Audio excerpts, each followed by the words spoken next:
é o passo velho do toropaço, desde os tempos da linha férrea, passando o bolicho do gaiola, vida lá fora. Vista do arroio do fundo me cala fundo, quando apeio ali na cabanha toropaço.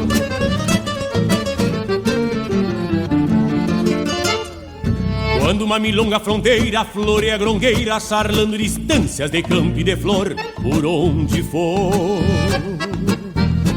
Um tempo novo abre os trabalhos, metendo o cavalo com pinho nos braços, fazendo fiador pra alguma dor. Quando uma milonga marcada cutuca por nada, mandando a palavra botar no serviço a inspiração. A vista do lombo do arreio chuleia aos terneiros, a eguada aos carneiros, a cuscada ovelheira no corredor. Quando uma milonga buenaça ponteia lindaça, fazendo fumaça pra um chivo estendido na alguma cruz. A gente faz tudo o que gosta, mas só quem se topa termina na volta, deitado nas cordas, ouvindo um violão. Então tá, que tal feijão mate tocando pro gasto, com a alma lavada cheirando a pasto, batendo na marca do milongão. Então tá, que tal quebrar o cacho da cola dos planos, largar a galope a todo pano, matar a saudade de rir e chorar. Então tá, que tal feijão mate tocando pro gasto, com a alma lavada cheirando a pasto, batendo na marca do milongão. Então tá, que tal quebrar o cacho da cola dos planos, largar a galope a todo pano, matar a saudade de rir e chorar. Milonga, milonga.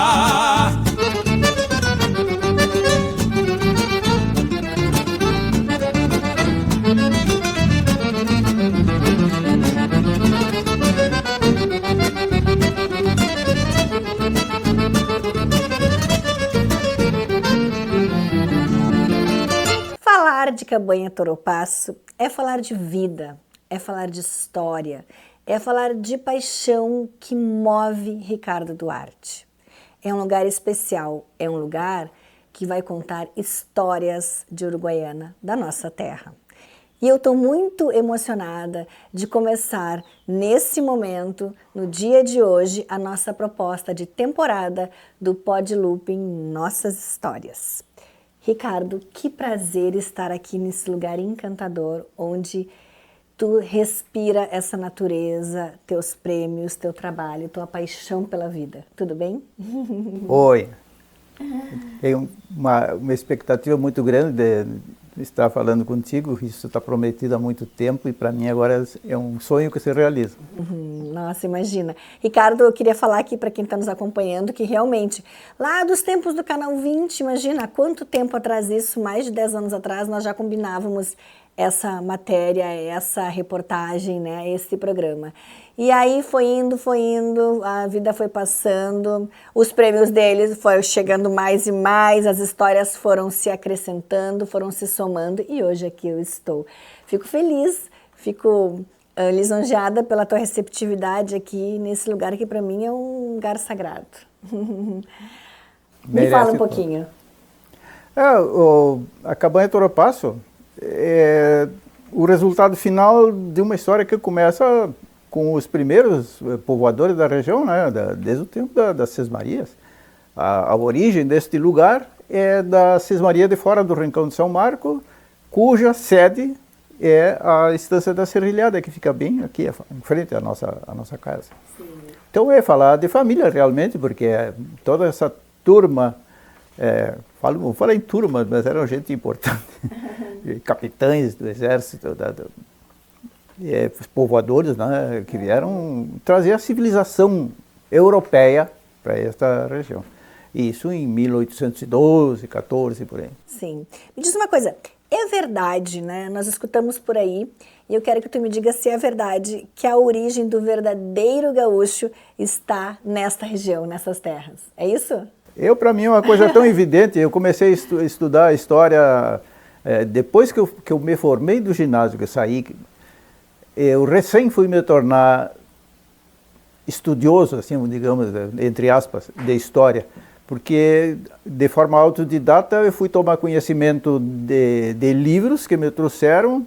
O primeiro livro que eu comprei foi Terra Gaúcha, João Simões Lopes Neto. Foi o primeiro livro assim que me deu um vislumbre da história. E depois Darcy Zambuja, o próprio João Simões em outros contos, todos aqueles livros da coleção Província, foi muito fácil assimilar isso, porque eram livros e histórias que falavam da minha gente que eu tinha conhecido no galpão. Não só falo do pessoal da minha família, mas dos peões de estância que eu conheci, diversas pessoas, tropeiros, enfim. E aqueles livros me traziam um regionalismo bem autêntico, né, daquela época. Estavam falando de pessoas que eu conhecia e consequentemente falavam de mim.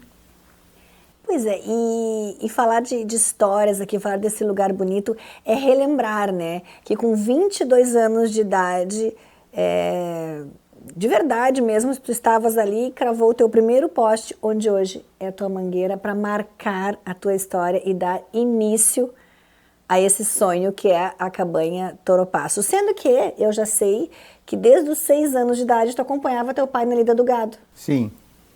E aí? Foi um desafio, não sei por que cargas d'água, que eu vim para a estância com meu pai com muito pouca idade, para um lugar que era bastante difícil, muito primitivo.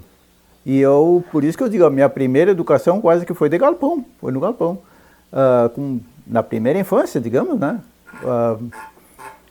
Mas isso me forjou o caráter, porque eu conheci pessoas extremamente educadas no galpão, e educadas até por necessidade, porque o galpão era um lugar muito perigoso e muito tranquilo também, porque pessoas mal educadas é que sofriam nos galpões quando uma palavra maldita podia provocar uma briga e até uma morte. Mas enquanto as pessoas se respeitassem, falassem bem umas com as outras, tivessem educação e se comportassem bem, dividissem o ambiente com fraternidade, a vida era um espetáculo. E foi assim que eu me criei. Isso forjou o meu caráter de como ser. Falando em funcionário, né? O teu primeiro funcionário é uma coisa que nós falamos aqui anteriormente, né? Que tu gosta muito de lidar, que são pessoas de muito respeito. Ele foi uruguaio, teu primeiro funcionário. Bom, mas isso no final vem a fechar um outro assunto, que foi a minha ideia de expor, a ideia de formular o conceito de Nação Pampa, né? A Nação Pampa, o bioma Pampa, onde vivem os gaúchos. Essa parte do Rio Grande do Sul, 60% do Rio Grande do Sul é Pampa, todo o estado oriental do Uruguai e uma grande parte da Argentina. É o bioma Pampa, onde a terra dos gaúchos. Então, a mim não importa a nacionalidade, estando nesse ambiente, são gaúchos e me merecem o respeito como pessoas que têm a mesma afinidade, pessoas que lidam com o gado, com o cavalo, essa produção primária que a gente sempre gostou, que se festeja no 20 de setembro, por exemplo, né? Esse brio que as pessoas têm de ser gaúcho, vê? Agora, o gaúcho, ele é um indivíduo foi tão primitivo, mas como eu disse, vivendo em fraternidade, são tão educados, são gente, não vou dizer delicada, são pessoas rudes, mas de uma rudeza assim educada. Compreensível, né? Mas olha, um espetáculo. E isso, o meu primeiro peão era um uruguaio. Então veio a fechar com a ideia que de muitos anos mais tarde eu vinha formular dessa necessidade do reconhecimento de uma nação Pampa, que é o meu pleito, e que aqui na Câmara Municipal de Uruguaiana recebeu um tratamento, foi declarada de utilidade pública e real a necessidade de reconhecer a ideia da Nação Pampa. Olha só que importante. E eu fico pensando, né, que tudo isso surgiu a valer mesmo contigo em 1966, né? Sim, meus 22 anos de idade. Que eu digo que nessa idade a gente é muito criança ainda, em todo caso. Imagina, né? E aí, aquele momento ali, quando tu realmente colocaste ali aquele primeiro pilar, aquele primeiro poste, onde é hoje a tua mangueira, O que significou para ti? Tu sentiu, tu é uma pessoa que sente as coisas assim, sente aquela energia, sente aquele momento, tu sentiu que aqui é o meu lugar? Tu sabe que tem muitas histórias de pessoas que não disseram para ele que era impossível e ele foi lá e como não sabia que era impossível, fez. A mesma coisa, porque eu tive duas grandes influências. O meu pai, que me levou para fora muito cedo e me transformou num homem do campo, campeiro, sabendo desde cedo a reconhecer vaca, a laçar, enfim, todos os trabalhos. E o tradicionalismo, porque em mim o tradicionalismo vem desde os tempos do Colégio Santana, o CTG minuano do Colégio Santana, lá pelos idos de 1960, 61, 62 no máximo, quando eu saí do colégio. Esse CTG minuano, ele era bem reconhecido pelas autoridades tradicionalistas de Porto Alegre. Hugo Ramírez, por exemplo, uruguaianense, vinha aqui, sempre nos visitava. Então, a ideia, junto com a leitura dos livros que eu já tinha feito, de João Simões Lopes Neto, Darcy Zambujo, enfim, isso veio fazer um modelo, estratificar em mim um modelo de como as coisas poderiam ser trabalhando na terra, o amor à terra, né? O reconhecimento à terra e o valor. E então também não tinham me dito que era impossível uma pessoa com a idade que eu tinha assumir aquela obrigação comigo mesmo primeiro, mas até que alguém talvez tivesse pensado, esse guri vai quebrar a cara, né? E eu achei que não sabia que era impossível fazer e fiz. Criei a Cabanha Toropassa a partir daí. Não tinha nada, né? Nada. Eu recebi 8 quadras de campo, 2 divisões só e pasto, não tinha mais que pasto. E tinha uma vida de galpão, como a gente falava, né? Morada do Sol. Morada do Sol. Sabe dessa história da Morada do Sol? Não, eu quero que tu me conte. O capataz da Estância Retiro, lá no Colmar, era o Tasso Lopes. Não. E foi o Tasso que botou esse apelido. Por que Morada do Sol? Porque não tinha nem uma guanchuma para botar a cabeça embaixo para tomar mate na sombra. Não tinha sombra, impossível. Eu vinha da estância do meu pai até aqui, uma légua de distância, a cavalo, para camperiar e tinha que voltar. Era muito cansativo, além do trabalho de camperiar, sem mangueira, qualquer bicho para curar tinha que laçar. E resolvi que eu tinha que fazer urgentemente alguma coisa onde botar a cabeça embaixo. E construí um galpão, meu primeiro galpão, 5,5 metros por 10, 2 quartos, um para mim e outro para o peão. E morei ali nesse galpão, até construir a primeira casucha que eu fiz aqui da alvenaria, eu morei nesse galpão. Chão de terra, fogo no chão. Imagina. Sem forro. No inverno, quando suava o sereno, pingava. Então, as piores condições possíveis que tu pode imaginar. Mas se o meu peão que estava ali vivia assim bem, eu tinha que viver também, né? Não podia ser diferente dele. Então, eu sempre fui muito igualitário nesse momento do trabalho. E as pessoas são assim, quando tu tem companheiros de trabalho, que é o que faz os homens do campo se reunirem, o companheirismo do trabalho faz as amizades também. Então, esse é bem, bem importante. Cravei o primeiro pau, eu construí, a primeira mangueira foi eu com o meu empregado, era só eu e um peão.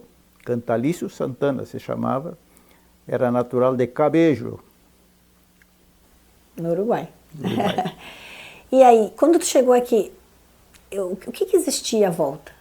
Além de muita terra, muito campo, muitas árvores, o que existia? Existiam outras propriedades? Não tinha árvores? Era pasto. Pasto, tu tem o testemunho de May Francis, sei lá, a inglesinha, May Francis, nesse livro, Cartas de uma Jovem Inglesa na Fronteira da Uruguaiana, ela descreve muito bem a paisagem, diz que a milhas e milhas de distância só se enxergava pasto, não tinha, as árvores que tinha eram muito perto da casa, alguma que outra. Não tinha árvore nada, eu até consegui fazer vingar as árvores aqui de muito sofrimento, mas consegui fazer vingar, a terra não é muito boa para arvoredo. Mas não sonhava que um dia eu ia poder sair daqui da minha casa e ir até o galpão debaixo de sombra. Hoje é um espetáculo, é uma das coisas que mais chama a atenção das pessoas aqui. Hoje mesmo tive uma visita aqui e falou, pô, você tem bastante sombra, né? Sim, tem. Então, era isso aí. Agora me conta um pouquinho sobre a tua relação com o Hereford. Essa é apaixonada também. Desde muito cedo, eu era muito pequeno, 6, 7, 8 anos no máximo. Sim. Eu estava com meu pai na estância e fomos convidados, o meu pai foi convidado a participar de um sarau na estância do Sarandi, do Kido e da Potoca. Sim. E ali nós saímos do retiro a cavalo. Para falar a verdade, nessa época eu era tão pequeno que eu não fui dirigindo o cavalo. Eu fui a cavalo, mas o meu pai ia puxando com o cabresto. E tivemos uma noitada. Conheci pela primeira vez uma música do Lupicínio Rodrigues, cantada por um inseminador de ovelhas que estava ali.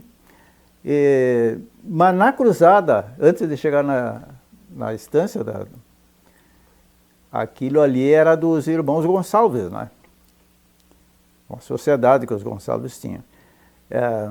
Enxerguei um lote de vacas polier, mochas, porque a maioria do gado que a gente conhecia na época era aspado. E eu vi por primeira vez vacas Hereford mocha. Para mim era uma maravilha, um espetáculo, as vacas gorda, bonita. E acho que naquele momento se formou no meu cérebro a imagem do gado que eu gostaria de criar e no fim realizei. Olha só, são mais de 50 anos de seleção genética da raça Hereford e diversos prêmios no ranking nacional de criadores. É uma história, né? Uma história de sucesso em cima disso. Tanto é que muitos prêmios te passaram já, mais de 1000 prêmios. Depois que passou de 1000 eu parei de contar, então não me pergunte quantos tem, mas tem muitos prêmios.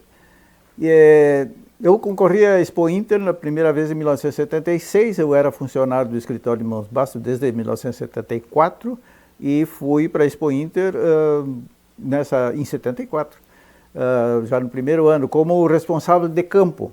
Sim. Só que o responsável de campo, naquela época, o escritório trabalhava quase que essencialmente com o cavalo crioulo, atendendo clientela de cavalo crioulo.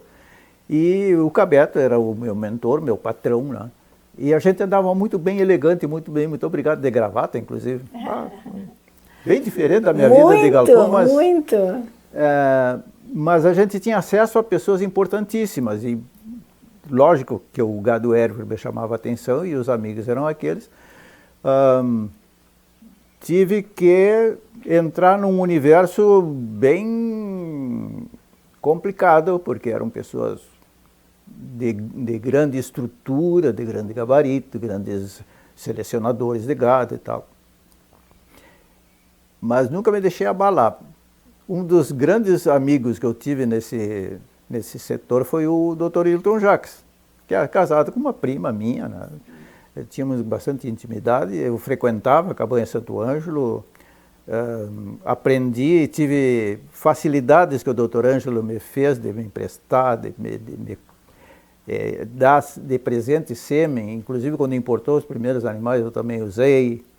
Eu tentava pagar como podia, quando ele fazia o remate fim de ano, comprar uma vaca ou duas, que ele não queria me cobrar os favores que me prestava. Sim. Mas foi gradativo, né? Como eu disse, o cachorro fox em briga de cachorro grande, chega lá, dá uma mordida no garrão de um e dispara, vai embora, não participa mais da briga, dá o primeiro soco e vai. Então essa foi a minha participação nas pistas também, inicialmente muito modesta, mas continuada. E o olho, acho que a gente conseguiu passar para o Guilherme também essa ideia da genética, e acho que eu consegui evoluir muito bem no meio genético, aprendi. Eu tenho 2 livros sobre gado escrito, onde eu tento passar o conhecimento. Nunca neguei de emprestar a outras pessoas o conhecimento que eu adquiri. Pois é, tu produziu o padrão racial Hereford para o Brasil, né? Sim. Empossado pela associação e registrado no Ministério da Agricultura. Então, a história é forte nesse setor. Tu sabe que, claro que a concorrência nas pistas é bastante importante, é o que traz a premiação que tu vê, mas existe essa outra parte, que é a parte do estudo técnico e da transmissão desse conhecimento. Depois eu participei da própria associação, onde consegui me colocar entre pessoas exponenciais que trabalhavam com gosto dessa técnica, E acho que além do, não só o padrão racial Hereford para o Brasil, depois foi a construção do Brafor, que é o Núcleo Fronteiro Oeste, eu era presidente do Núcleo Fronteiro Oeste quando aconteceu, e mais tarde ainda a remodelização do Hereford para um tipo intermediário. Tudo são episódios onde eu participei e vendo que alguma coisa não estava muito perfeita, tinha que aperfeiçoar coisas na própria raça. E trabalhando com genética própria, consegui me ver, não vou dizer livre, porque não é esse o nome, mas independizar da necessidade da importação de animais e de genética estrangeira. Te considera uma pessoa exigente, detalhista? Olha, para conseguir tudo isso tem que ser, hein?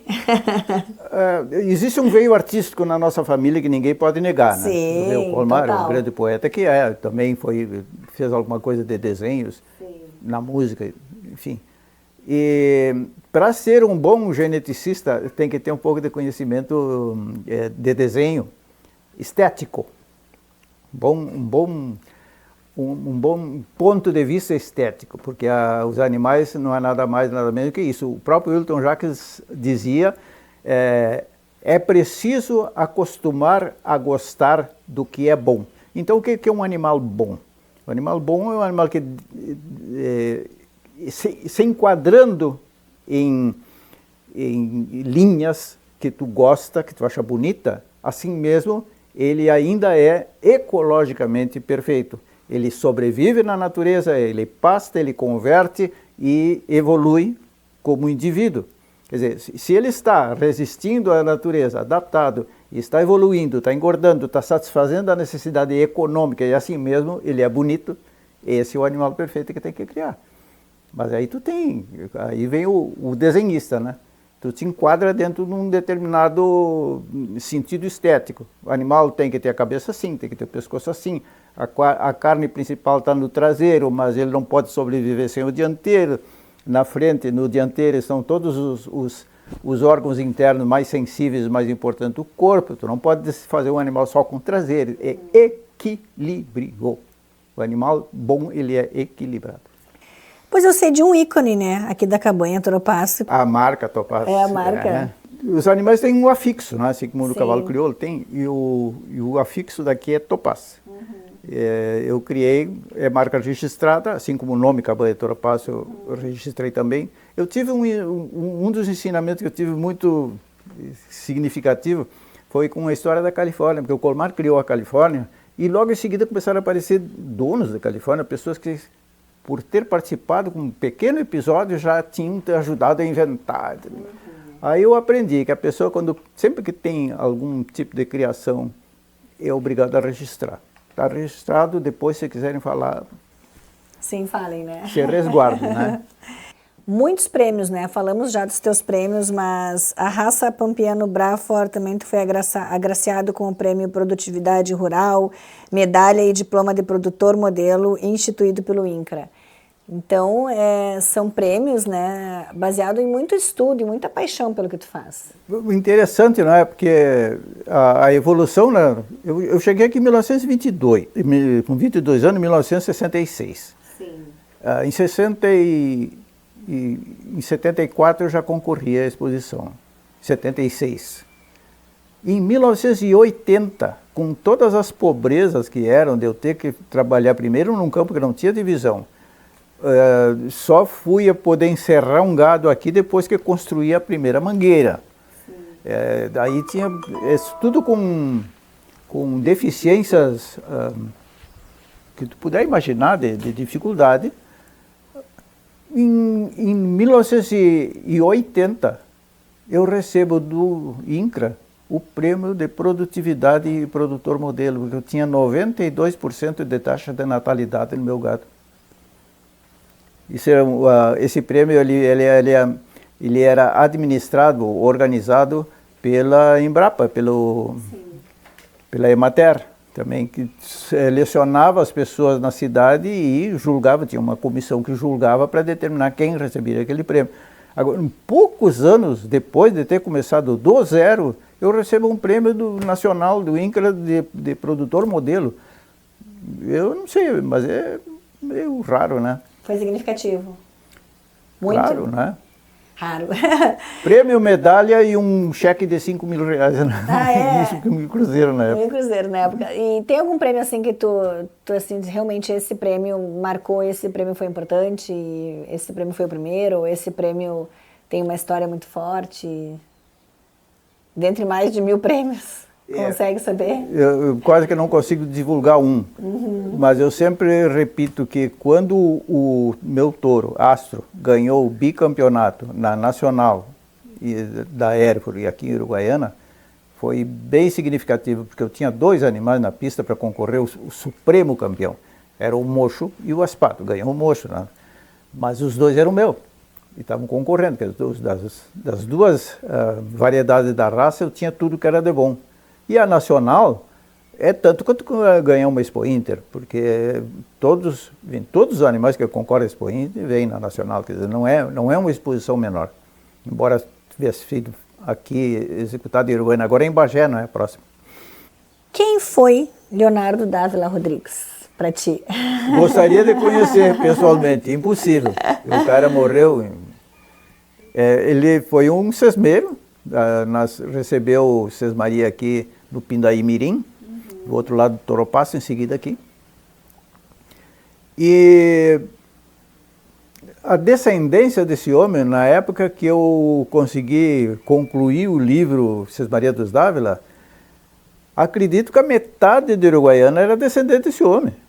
Muitos nomes estão ali, né? Mas impressionante a quantidade de pessoas que tu nem imaginava, porque o nome Dávila Rodrigues também foi se diluindo em função dos casamentos, das transformações. Os homens levam o Dávila Rodrigues, alguns trocavam o nome, ficavam só Dávila, outros só Rodrigues. E as filhas, casando com diversas pessoas, formaram a Sociedade Primitiva de Uruguaiana. Esse homem era muito importante. E aqui onde nós estamos, do lado de cá, os Barcelos. E do lado de lá, do Toropaço, né, eram os Dávila Rodrigues. E eu também acho que o Passo do Toropaço, que é outro dos projetos de história que a gente está trabalhando, o Passo do Toropaço foi muito importante, inclusive, para a união dessas 2 famílias, porque casaram filhas de Leonardo Dávila Rodrigues, filhos de Leonardo Dávila Rodrigues, com as filhas dos Barcelos do lado de cá. E no meio estava o Toropaço, onde tem o Passo ali, e depois se formou o Bolicho do Toropaço. Aquele famoso Bolicho do Gaiola, da música do Mauro Moraes, que não se chamava Bolicho do Gaiola. Mas eu acredito, inclusive, porque essa gente chegou aqui em 1812, eu acredito que a vila do Toropaço, vila é assim, uma estância ali, o fulano morava lá, o Beltrano aqui, meio agrupado, alguns mais próximos ou não. Na Sesmaria, tu sabe que moravam muita gente junta, de primos, tios, muito parente. A vila do Toropaço, para mim, é mais antiga do que a cidade de Uruguaiana. A cidade de Uruguaiana foi feita, mudou para ali do Passo Santana Velha em 1843. Mas eu acredito que a vila do Toropaço, não existe um registro histórico sobre isso. Mas a vila do Toropaço, para mim, é logo depois que as Sesmarias se formaram e que estavam correndo a cavalo de um lado para o outro, aqui, se visitando, já houve um encontro social. Casavam-se entre si, não tinha muita gente do território, né? Então, esse Leonardo Dávila Rodrigues é uma das pessoas assim, que nós temos que reverenciar por ser um principiador das coisas. Do lado de cá, os Barcelos, do lado de lá, Dávila Rodrigues. Agora eu quero saber e quero conhecer, que tu me mostre ali um pouquinho o teu memorial. Criaste um memorial com qual intuito? De deixar um legado, né? Eu tive durante muitos anos coisas guardadas nas gavetas, nas prateleiras, em armários, e eu resolvi começar a puxar, e era tanta coisa que eu digo, não, mas eu preciso de um lugar onde expor isso. E não é só meu, e não é só dos meus filhos, nem dos meus netos. Isso é um legado que eu quero deixar para a comunidade, para quem quiser enxergar. Vai ficar aberto ao público. Até hoje eu já tenho quase 50 pessoas que visitaram. Ele praticamente não foi inaugurado ainda, está faltando muita coisa. E falta também estudar documento. Eu tenho muito documento. É mais cultura do que objetos mais cultura, inclusive cultura escrita. Precisa de alguém que analise essa documentação, catalogue e organize para expor com mais propriedade. Agora, então, eu quero passar ali para a gente conhecer esse memorial. Vamos lá?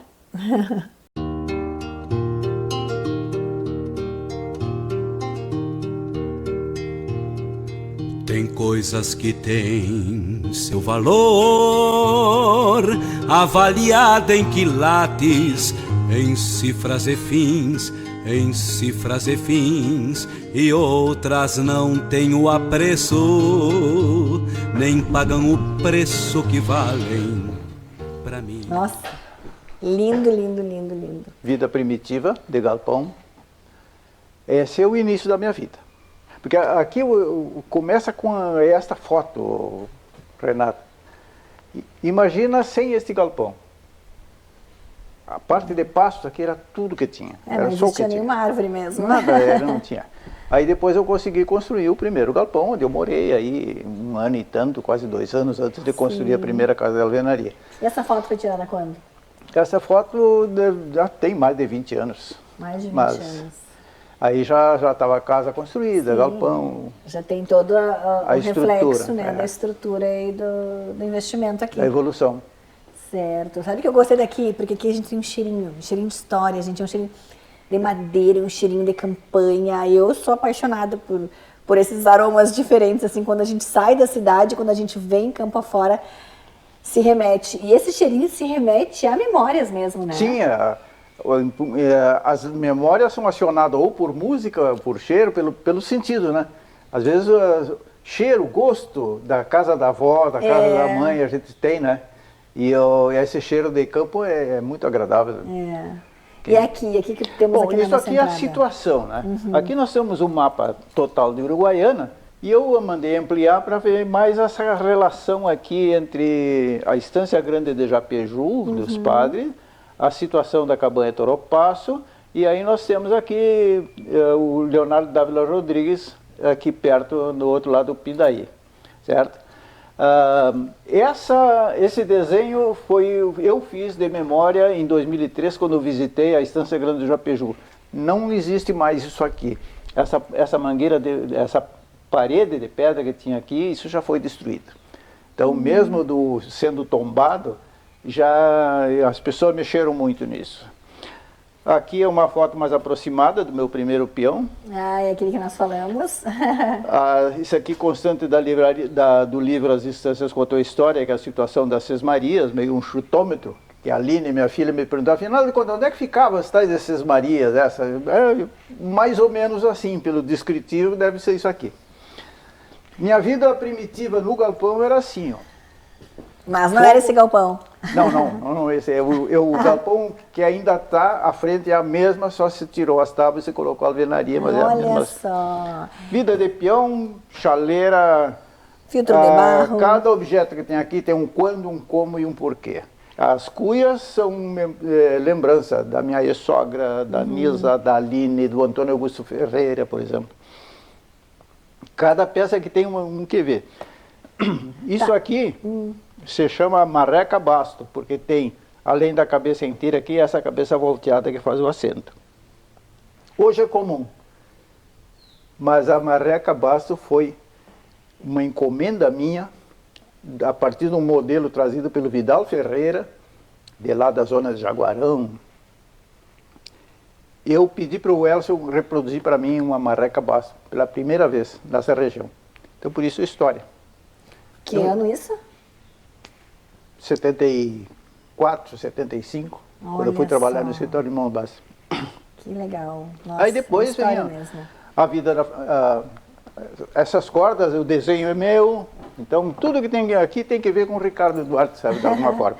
Tá, agora eu achei muito legal porque aqui é uma cocheira aparecendo, né? Parecendo que é uma cocheira, é isso? Isso aqui era uma cabanha de cavalo da minha filha, da Aline, com o Maurício. Sim. Então, depois que ela morreu, foi...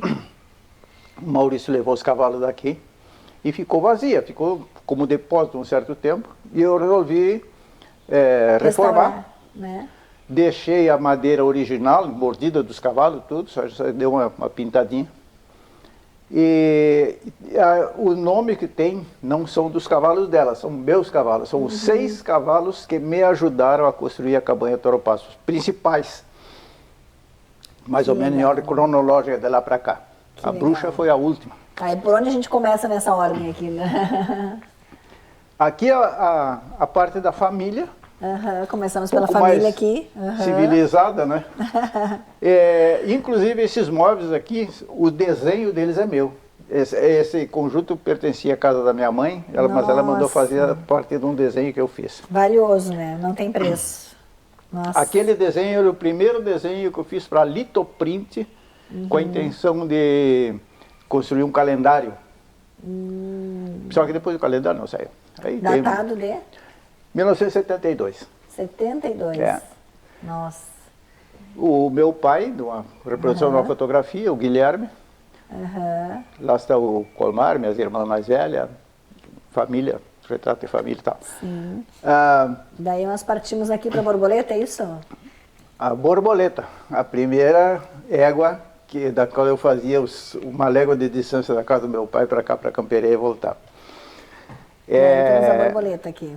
Aqui é a minha vida pública, digamos. Pública, Fui presidente disso, presidente daquilo, vice-presidente não sei de quê, fundador do Lajes Três Fronteiras, amigo do consulado, coordenador da grupo Pro Malvinas Argentina. Nossa, tudo isso. Produtor modelo, aí vem a medalha de ouro do município, a medalha da Câmara Municipal, honra ao mérito, enfim. Minhas agendas e, olha só as agendas. E memorial da cabanha propriamente, recorte de jornais, quando ele se fazia recortes, ainda tem vários anos de recortes. Mas eu tenho recortes guardados, sabia? É bom, né? É bom, é bom. É bom recordar. Dá pra gente abrir algum, será? Vamos abrir algum aí, pra gente ver. Que é 81, 90, 2004... Ou não, 81, vê 81 aí. 81 primeiro? 81, olha só. Tempo que eu tinha 1 aninho.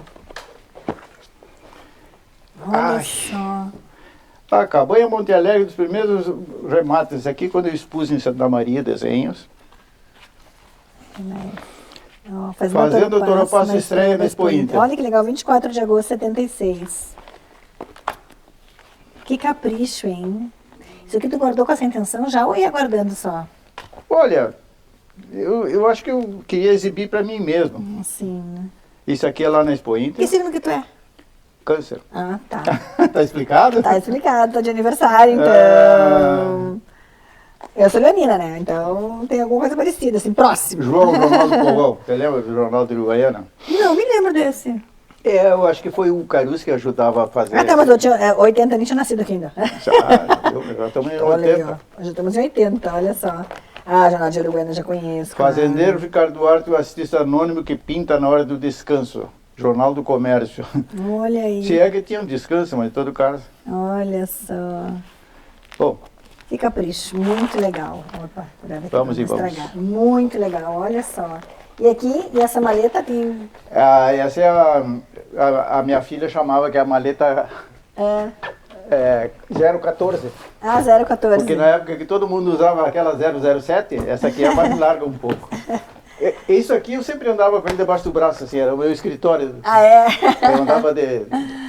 E olha só, olha que super organizado. Aqui, deixa eu mostrar ali, tem uma cronologia de vida pública de Ricardo Pereira Duarte, olha só. 61 a 2020. Cada ano eu fazia alguma coisa. Pelo menos uma vez por ano. Não parava esse rapaz. E agora? Seguimos aqui o cronograma, saímos da vida pública, né? Presidente do sindicato, diversos anos e tal. Meu primeiro ano no ginásio do Colégio Santana, com toda a nominata da gurizada aqui atrás.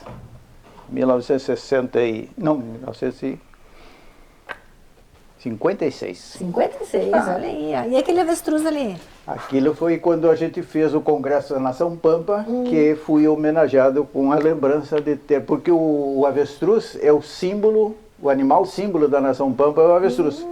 Declarado por mim, porque é o bicho que anda correndo no Pampa. Sim. Assim como a árvore, símbolo da Nação Pampa, é o espinilho. Sim, tem todo o claro que sim. E agora, próximo? Aqui. Artes plásticas. Então é na boneca. Olha boneca. só, artes plásticas. Ai, olha só o detalhe, né? O cavalo mordeu aí e ficou Eu assim. falo, olha só que lindo, acho tão bonitos esses detalhes aqui. E aí? Bom, eu pretendo dizer que esculpir, eu também esculpi, porque uma vez eu tive a burrice de dizer para o Dr. Ângelo Martins Bastos que eu sabia esculpir, eu vi um palanque com a cara assim, e eu tive a bobagem de dizer para ele que eu sabia fazer. Ele comprou 2 paus ferro quadrado desta grossura, de não sei onde, e mandou entregar aqui em casa, com 4 metros de comprimento. E aí eu fiz uma mulher, e aqui a mulher também, mas era um homem e uma mulher. Até hoje estão lá na Cabanha Santo Anjo. Aí ele mandou fazer uma plaquinha de prata para o meu nome. Não deixo as coisas que eu gosto perdidas aos olhos de quem procurar, mas olhe o mundo na volta, achando outra coisa que eu possa gostar. Que mais que Aí tem depois aqui? esse foi o primeiro estilo de desenho que eu fiz, que é igual aquele lá, 72, Era feito com que material esses desenhos? crayon, mas com a ponta afilada. Não é o estilo crayon propriamente. Depois passei para esse desenho que é nanquim, mais simples. E aqui? Bom, esse foi o estilo que mais se generalizou. Isso são umas cópias que eu tenho. Olha que Aqui legal. dentro dessas pastas tem rascunhos, tem coisas inacabadas, tem... Arte regional, Ricardo Duarte, desenho. Que legal. Então aqui também, ó, já tem muita história para contar aqui dos teus Tem um trabalhos. desenho mais rápido. Ai, que bonito. Isso é papel E quanto 6B. tempo tu levava para fazer um desenho assim? Algumas eram bastante rápidas, outras demoravam mais um pouco. O que é bastante rápido? Bastante rápido eram 24 horas. Tá bom, bastante rápido mesmo. Ai, E o ai. fim, os últimos que eu desenhei foi um estilo assim mais preenchido. Sim. E agora, próximo passo, vamos lá. O que nós temos? Temos faísca. História e arqueologia. História e arqueologia. A Chegou faísca- no meu ponto, A adoro. faísca foi uma aguinha bem pequena. O melhor cavalo que eu já encilhei na minha vida. E houve um episódio que está relatado num livro meu também, na Estância do Lagoão, onde eu conto do pernambucano que pediu emprestado um cavalo para correr um boi lá. E impressionou a atuação da égua, não do pernambucano. E o doutor Ângelo disse, eu queria essa égua para mim, eu dei a sua, entreguei para ele. E ele disse, não, eu não posso. Diz o Luiz Antônio, filho do doutor Luiz Bastos, tinha uma manada de 1000 éguas crioulas. E ele disse, sabe quantas éguas tem lá em casa? 1000 éguas. Sabe quantas éguas tem uma igual à tua? Nenhuma. Com isso eu digo tudo. É o melhor cavalo que eu ensinei na minha vida, a faísca. Que legal. Aqui está a história e a arqueologia. Vamos entrar então, Bruno, que esse ponto eu gosto muito, história e arqueologia. Aqui, verdade que por aqui existia um sítio arqueológico, né? Na Como é que verdade, foi? essas peças que estão nesse quadro aqui, Sim. todas foram achadas aqui. Aqui. Então, eu mandei o Marco Antônio Vilela, fez para mim, a meu pedido, um mapa, incluindo a estância do meu pai e até aqui a Toropaz, onde eu estou. No meio tem o Nilton Irala, onde eu situei esses sítios arqueológicos com essas coisas, porque eu vou morrer e ninguém vai mais saber onde é que estava. Sim. Então, mas, E achou assim sem querer ou foi dando umas cavocadinhas? Bom, pedra de bolhadeira a gente chutava com o pé aqui em casa. Pois né? é. E depois o Eduardo Milder, que era professor de história, já é falecido, ele fim de semana vinha fazer inspeções aqui de arqueologia aqui em casa. E peguei algumas coisas com ele de como fazer. Esses raspadores são encontrados aqui. Não existe pedra quebrada na natureza, só pela mão do homem. Isso aqui é o trem, né, aqui na frente, e esses outros objetos de ferro foram encontrados num outro sítio que é mais recente, muito mais recente, atual, e que também não sei qual a razão desses materiais estar lá. Algum episódio de alguma escaramuça, alguma... E aqui? Isto é um arado de pedra Um arado de pedra. Eu nunca tinha visto isso. Mas se eu olho, eu jamais vou identificar que é um arado de pedra. E esse foi encontrado ali na Estância da Serrilhada, que é a origem, Cismaria de Fora do Rincão São Marco, a origem dos Barcelos, que é da minha família aqui, a sede de Cismaria. Muita coisa legal. E esse aqui? Isso aí são memórias, lembranças que eu tive das missões. Tá. Eu aqui tive ligações com o pessoal da Fundação Zoobotânica, principalmente. Este livro foi publicado e foi entregue aos pesquisadores que escreveram esse livro aqui no pátio da Cabana de Toropassa. Eles estavam hospedados aqui em casa, uns arranchados com barraca, inclusive, e a eles foi dado a conhecer o objeto pronto do seu trabalho, aqui nessa propriedade. Então, eu tinha convênio com a Fundação, e um projeto de colaboração, inclusive essas oficinas de arqueologia foram ministradas aqui em uma certa época. E vocês têm aqui uma preservação, né?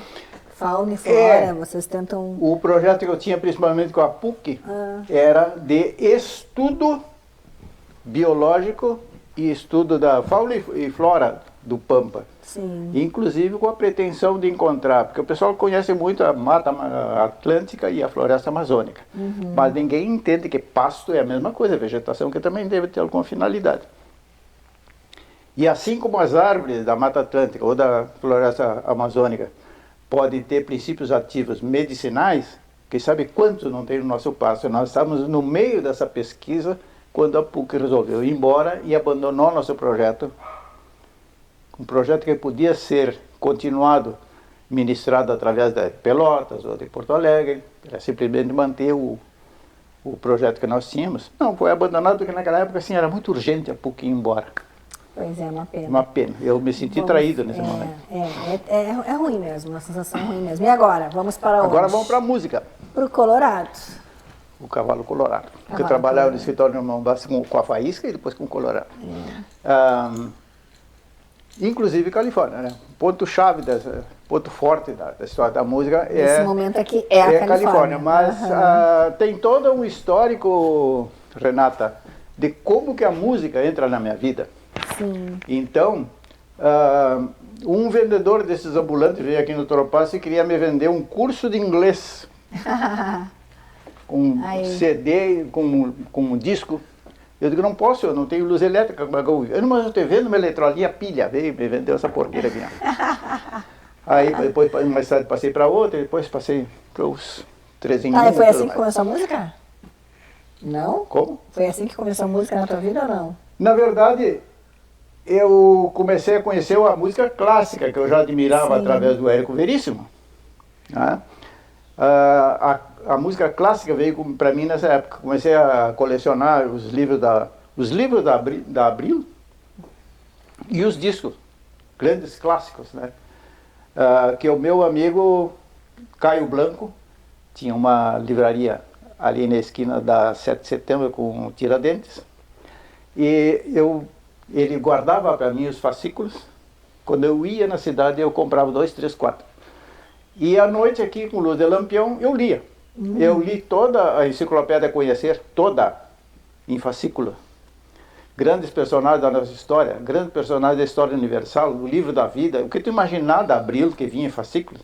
Porque em fascículo tu lia aquilo, terminava e guardava, né? Não é como ler um livro, não assusta, o livro não assusta. Li tudo. E começou esse trabalho de música, aí eu tornei fanático de Bach, depois Liszt, Mozart em segundo lugar, Liszt, Chopin, mas já tinha a visão da música regional. Sim. Escutava muito chamamé, e se escutava muita rádio de Buenos Aires e Montevidéu, né? Essa é a história da nossa música. Aí quando o Barbosa Lessa, que tinha um conjunto musical, disse que acabou com o conjunto musical porque não tinha repertório, eu discordo dele, porque nós tínhamos tanto. Nos Marupiaras, praticamente era eu que dava o tom de que cantar, as novidades que a gente podia tocar. ao estilo dos grupos folclóricos da Argentina, quartetos, que era o que nós fizemos, foi um quarteto, com entonação de voz, onomatopia de sons, de instrumentos, como os Luan-Cauá, Trovador de Norte, enfim, tantos conjuntos. E isso nós passamos. Na primeira Califórnia foi o único conjunto que cantou essa coisa diferente. E depois as outras pessoas começaram a copiar, no bom sentido da palavra, mas aderir a esse tipo de transformação. Quero falar sobre esse aqui. Esse aqui. Esse troféu me foi dado de presente pelo Mauro Moraes, quando ele ganhou, em 2003, a linha campeira da Califórnia com a música Cabanha Toropaço. Que eu adoro. Eu acho uma música assim... Esse troféu é do Mauro, mas ele me deu para mim. E essa música foi feita para cá, né? Sim. Foi porque o Mauro precisava fazer umas fotografias para um CD que ia lançar, para a capa. Sim. E achou que era comigo que tinha que vir, veio para cá, a Aline era viva, a Aline teve, inclusive várias fotos a Aline tirou, porque o fotógrafo que vinha acompanhá-lo não apareceu na época. E a Aline tirou as fotos, e as fotos que estão naquele CD que ele lançou a partir dessa visita são da Aline, estão na capa do livro. Sim, E o interessante disso aqui, desse troféu, porque o César Oliveira e o Rogério Melo já tinham cantado junto alguma vez ou outra, uma canção do fulano, do Beltrano, e cantaram para o Mauro em 2003. Só que o conjunto que eles têm, César Oliveira e Rogério Melo, só se formou a partir deles haverem interpretado essa canção e ganham essa música. Imagina só, olha a força da música, a força que inspirou tudo isso está aqui, né? Porque é fonte de inspiração. Sim. Que música que não é feita através de uma inspiração, né? De uma motivação, de uma história.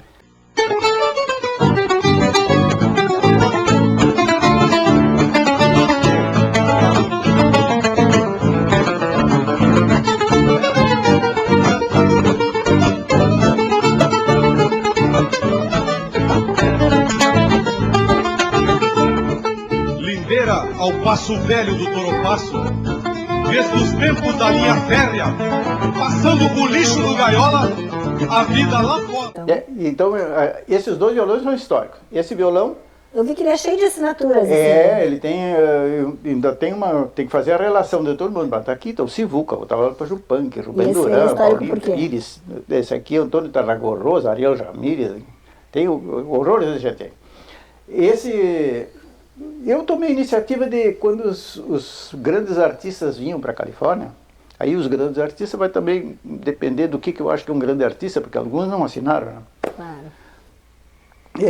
Nos intervalos, quando eles vinham, eu começava a captar essas assinaturas do tampo do meu violão. E só eu tive essa ideia. Então, isso é uma peça originalíssima. No futuro, eu não sei quanto vai valer, eu não valorizo pelo dinheiro, né, Renata? Sim. Mas pelo significado disso aí. Certo. E agora... Esse violão eu toquei com ele no primeiro Festival da Música Popular da Fronteira, da Rádio São Miguel, que é aquele que dá origem depois a nossa indignação de haver perdido e transformado... Acho que está afinado, né? Mais ou menos. Esse aqui rebentou a corda de aqui. Olha só. No ano seguinte, em 1970, no ano seguinte, eu toco esse violão aqui, e é esse violão da foto, quando a gente, como Marupiaras, ganhamos a primeira Califórnia da Canção do Rio Grande do Sul. Então, está aqui registrado, eu assinei. Os dois, para mim, são violões históricos. Ah, claro que sim. Que bom que tu guardaste eles, mas eu acho que está afinadinho. Não entendo muito. Vamos lá. Próximo agora. E aí tem coisas guardadas, tem fotos do Marupiara, tem um arquivo muito rico, né? Tem... E agora? O meu Zaino, eu nunca teve nome, é o meu Zaino. E eu homenageei esse cavalo no meu livro chamado Cavalo de Ferro, é um romance historiado, ou história romanceada. Eu faço que o herói esse da história tem que ele também chama meu Zaino, porque não tem nome.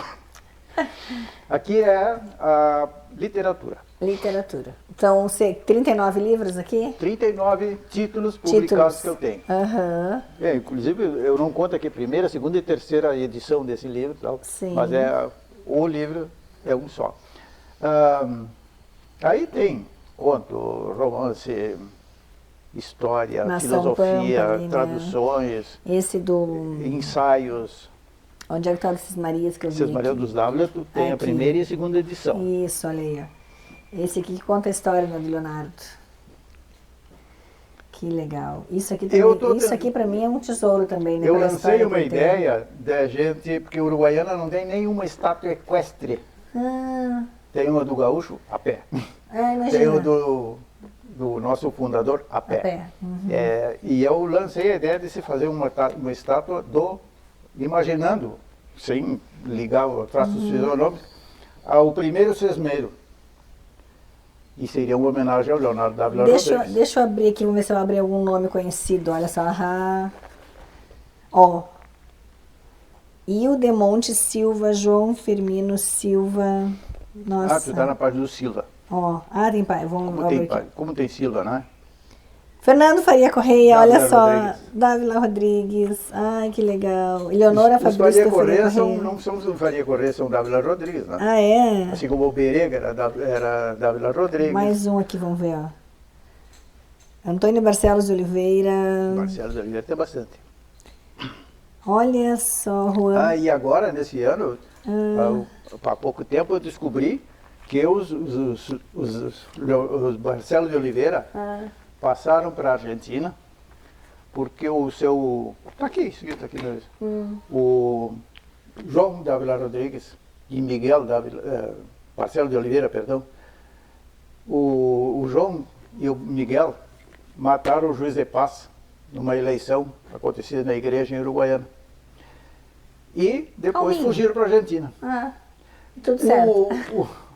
O pai deles tinha comprado muito campo entre a Argentina até Santo Tomé, ou não, até Tapebiquá, com certeza. Depois da Guerra do Paraguai, comprado campos ali para criar gado, para repovoar o Paraguai. Imagina. Então eles foram para lá, se homiziaram, como se dizia na Argentina, e várias famílias, que hoje já não tem mais o nome Marcelo de Oliveira, mas são descendentes dessa gente. Inclusive agora uma das descendentes fez um livro lá também de genealogia. Muito honrado me senti de ter colaborado com isso, porque eles não sabiam, só sabiam tratar de uma E pessoa. aqui mais alguns destaques que tu queira nos passar? 50 anos da Cabana de Toropaço. Que legal. O Perico, que para mim é a obra-prima, acho que daqui a 50 anos vamos estar falando desse livro, né, de história. É a história da povoação da bacia do Rio da Prata, 500 anos, desde a chegada dos colonizadores até os dias atuais.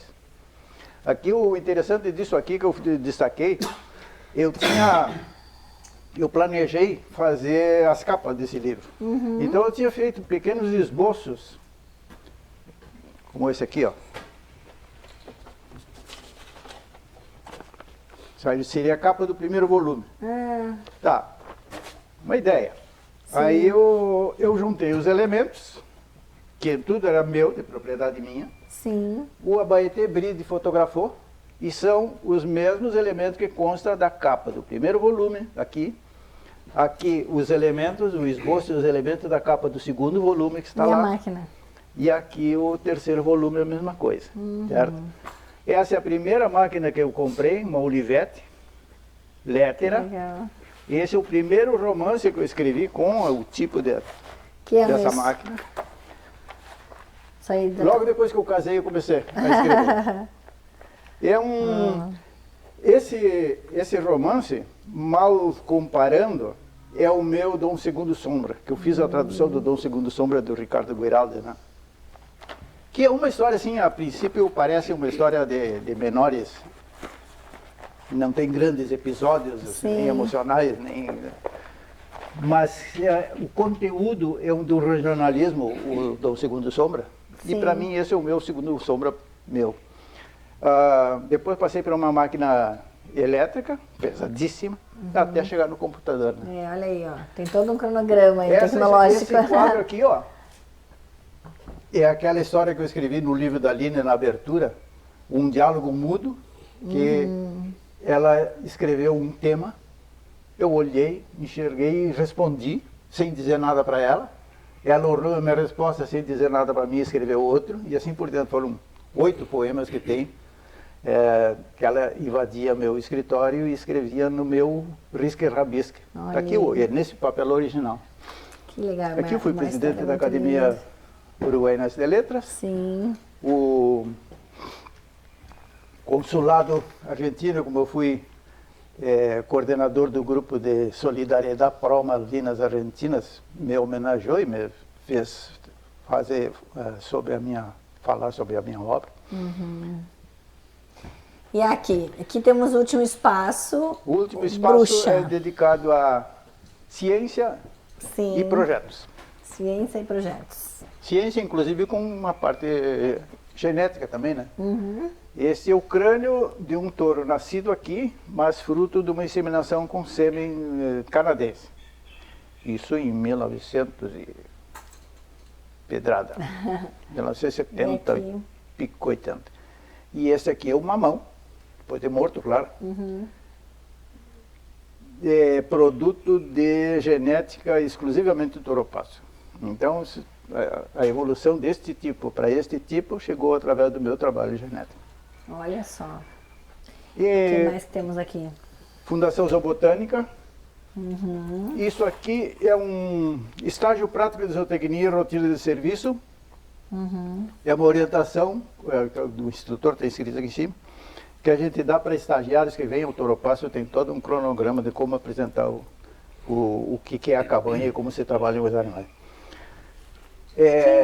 O primeiro certificado de registro puro de origem nacional para o animal da cabanha Toropasso.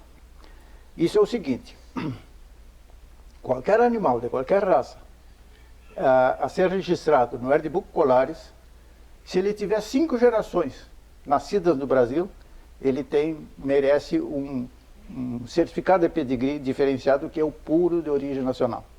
Só a cabanha Toropasso tem. Porque o pessoal depende muito de genética estrangeira. Para te conseguir 5 gerações sem a interferência de um animal com sangue estrangeiro, é muito difícil. Mas aqui tem. Olha aí. Eu acho que mais aqui. Temos ali. Que olha só, que bicho vocês acham que é aquele ali, pretinho no quadro, hein? Vamos lá. Agora o Ricardo vai responder e contar. Porque o Scherer fotografou esse para mim. Foto, Scherer. É uma lagosta. Uma lagosta. Só que aquilo ali é o tamanho original. No Pampa tem uma lagosta. Tem muita gente que não sabe disso. Aqui atrás do lugar onde nós estamos, a 30 metros daqui, se tu cavocares num dia de chuva, tu vai encontrar esse bicho. Mas ele não aparece só para quem procura. Uma lagosta. Até camarões, né? Camarão de água doce. Cansava de tirar com tarrafa na Serra do Sarandi, camarão de água doce. Esse aqui é o registro do primeiro Congresso da Nação Pampa, que a gente fez. Sim. A ideia da Nação Pampa é minha, como eu expliquei. Sim. Enfim, o outro trabalho que eu me dedico a fazer é tentar juntar mais pessoas que entrem com essa ideia da Nação Pampa. Uma ideia geopolítica bem interessante. Com certeza, para o futuro vai ser muito importante também. Eu acho que é isso, né, Ricardo? Aqui a gente conheceu um pouquinho desse memorial e a gente está aqui muito feliz de estar fazendo esse primeiro episódio da nossa temporada Nossas Histórias aqui na Cabanha Toropasso. Tá lindo mesmo esse memorial.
Acredito que esses arames ainda são os que eu torci. Olha só. aqui. Logo depois, eu acho que em seguida que eu casei, eu construí essa mangueira. 1968. Olha só, que legal. Ainda são os mesmos arames. A mangueira grande, né? Sim. 30 por 30, mais de 30. Fantástico. A gente respira mesmo memórias por aqui. Cavalo. Fiquei sabendo que tu é o Mano Lima de perdão. Uruguaiana. Nada disso. Nada disso? Nada disso. Mas ele canta também. Olha aí, ó. Fizeram Canta uma também. musiquinha do Mano. E como é que é trabalhar por aqui? Pá, sem dúvida. É? Não tem- Deixa eu sair de perto, senão ele só vai me elogiar. Não, que esperança até. Eu sempre tô. É que a gente, assim, ó, a gente já traz, já vem lá de baixo, entendeu? Sim. É o que eu comento com o senhor Ricardo, assim, aonde eu morava bem na costa do. Eu não sei se é onde termina o Brasil ou onde começa o Brasil. É na divisa do Uruguaiana com Artigas. Passou o Rio Quaraí, então eu morava bem na Barra do Carupá. Nasci praticamente, eu não nasci ali, mas nasci em Uruguaiana, mas me criei toda a minha infância ali. É que nem eu enxergar isso aqui, ó. Parece que eu estou enxergando aquilo ali, é a costa do Quaraí, eu sei que é a costa do Toropaço. Então aqui eu me sinto como se eu estivesse em casa. Não que o senhor Ricardo esteja aí, sempre estou dizendo.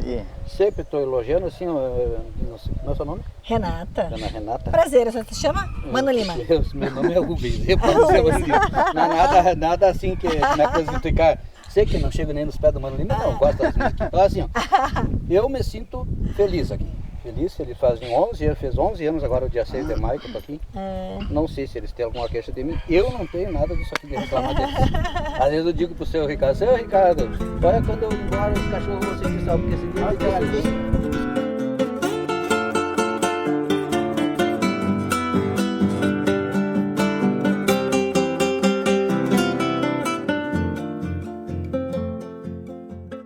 Realmente é um lugar encantador, eu estou muito feliz de estar aqui. Eu acho que essa ideia do memorial foi fantástica. A gente entra ali, respira a história.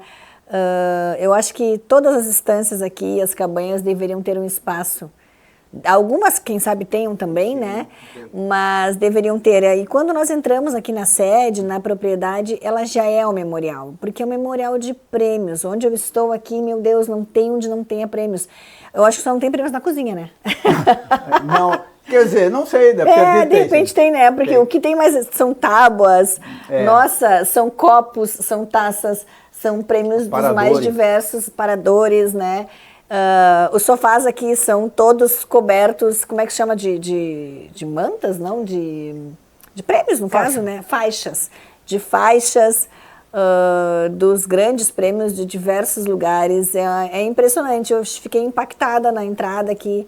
Eu disse, meu Deus, será que as pessoas sentam no sofá? Será que as pessoas vivem aqui? Para sentar em cima. Porque, meu Deus do céu, é tudo tão intacto, é tudo tão premiado, é tudo tão organizado, que realmente é um tesouro escondidinho aqui no Toropaço, né? Aqui nessa cabanha tão expressiva. Para ti, o que significa esse lugar para a gente finalizar com chave de ouro?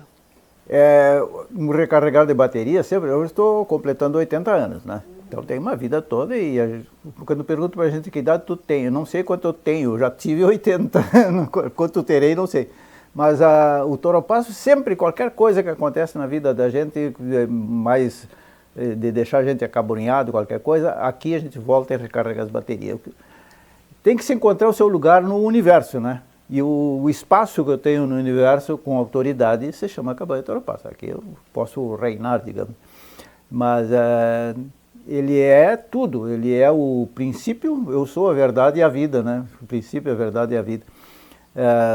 Eu estou num lugar abençoado por ter sido um início de povoação há tantos anos, vem sempre da minha família, vem chegar até onde eu estou, e a gente quer deixar para a posteridade. Então, ter transformado esse lugar de não ter sombra nenhuma, e essa maravilha que tem de sombra hoje, cercada dos meus passarinhos, eu digo, apesar, eu tenho até uma gaiola do lado de fora, como um símbolo.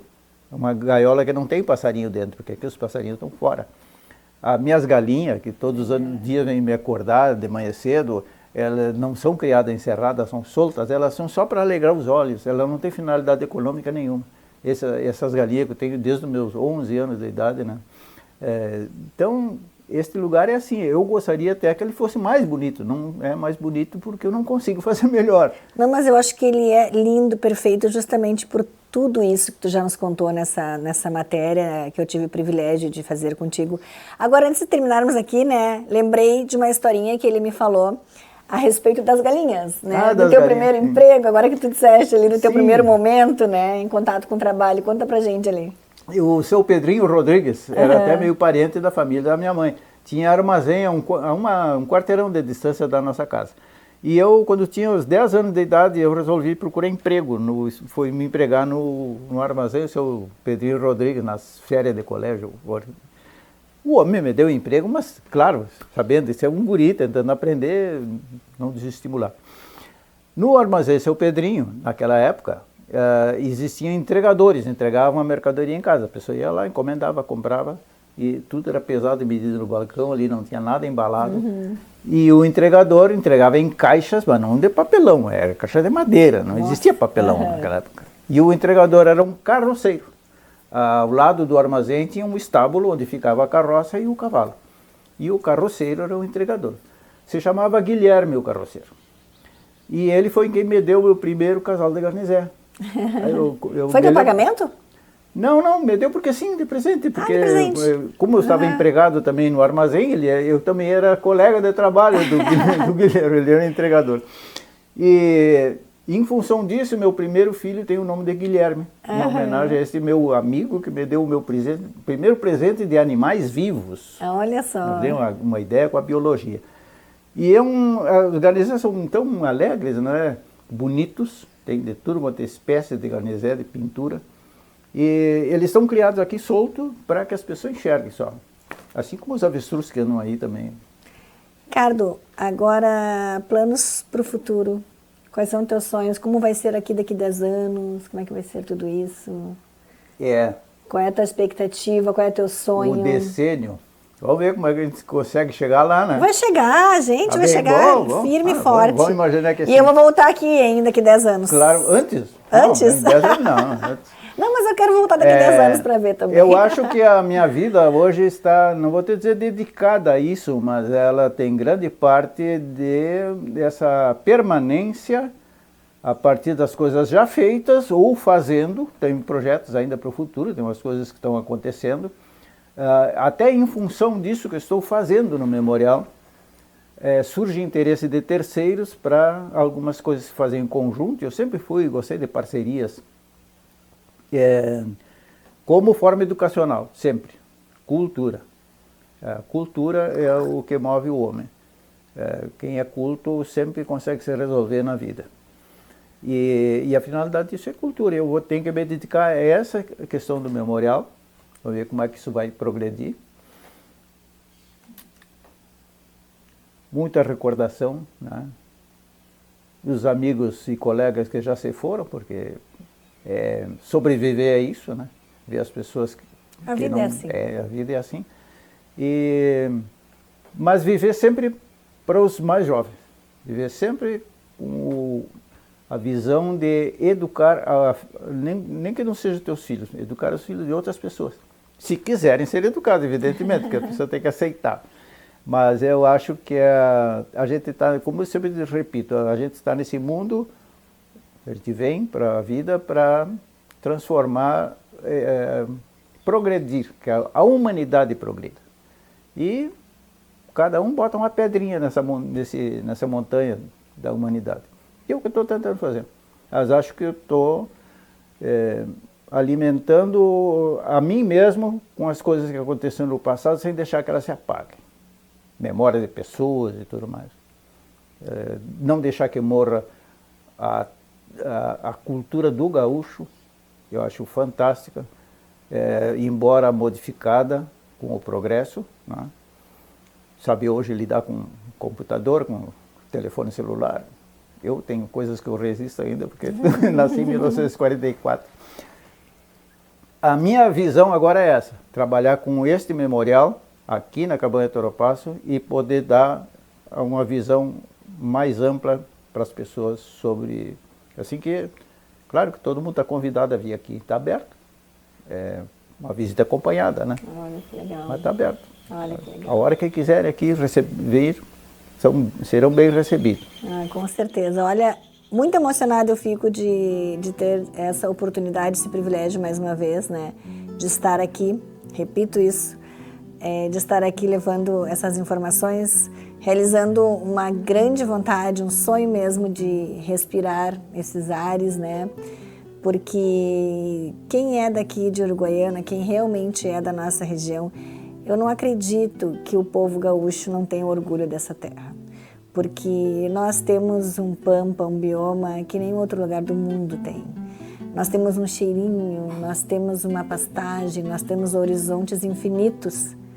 Eu olhando aqui para fora, olha, passam os capatazes com os cavalos. Isso aí é impressionante, né? É a riqueza que nós temos e temos muito que valorizar.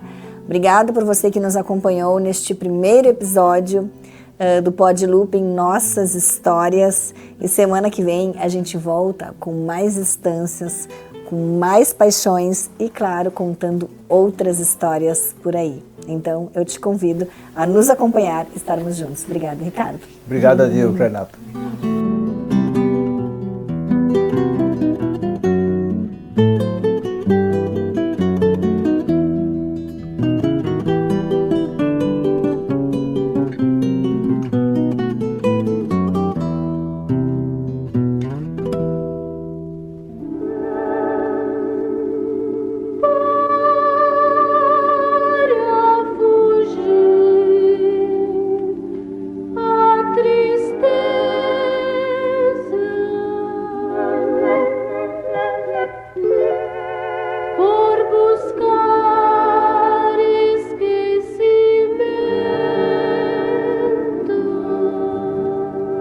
Desejei ser como o vento que vai passando sozinho, sem repisar um caminho, sem conhecer paradeiro.